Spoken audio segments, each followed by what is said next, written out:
નમસ્કાર મિત્રો, આજે આપણે તદ્દન નવી રીતથી દૂધી દાળનું શાક બનાવીશું. તો સૌપ્રથમ આપણે એક તપેલામાં તેલ લઈ લઈએ. આજે આપણે 200 જણાનું દૂધી દાળનું શાક બનાવીએ છીએ. તેલ આવે ત્યાં સુધી આ ખડા મસાલા બધા એક પર લઈ લઈએ, પીસમાં કાઢી લઈએ. શાકમાં નાખવાનો મસાલો કાઢી લઈએ. આ બધી દૂધી સમારાઈ ગઈ છે. દાળને આપણે પહેલાં પલાળી દીધી હતી, હવે બાફી નાખી છે. હવે તેલ મિત્રો આવી ગયું છે, તો આપણે એની અંદર સૌપ્રથમ રાઈ એડ કરીશું. પછી આપણે ખડા મસાલા એડ કરી દઈએ, મીઠો લીમડો એડ કરી દઈએ,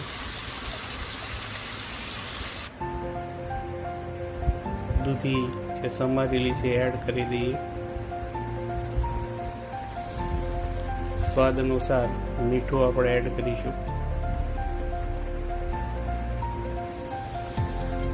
થોડીક હળદર એડ કરીશું, જેથી જલ્દીથી બફાઈ જાય દૂધી.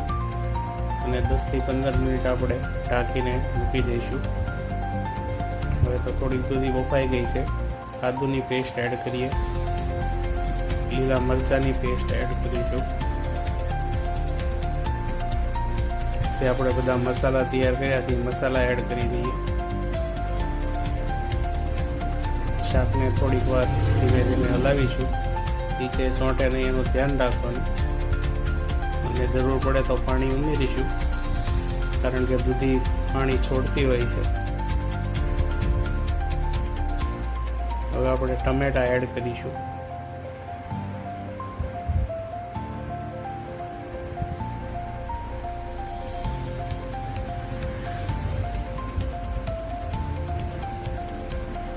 થોડીક વાર માટે શાકને હલાવીશું. ગોળ એડ કરી દઈએ.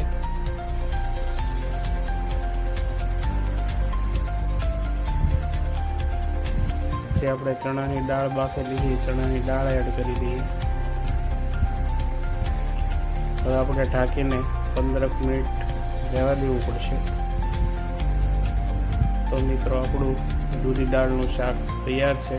થોડી કોથમરી એડ કરી દઈએ.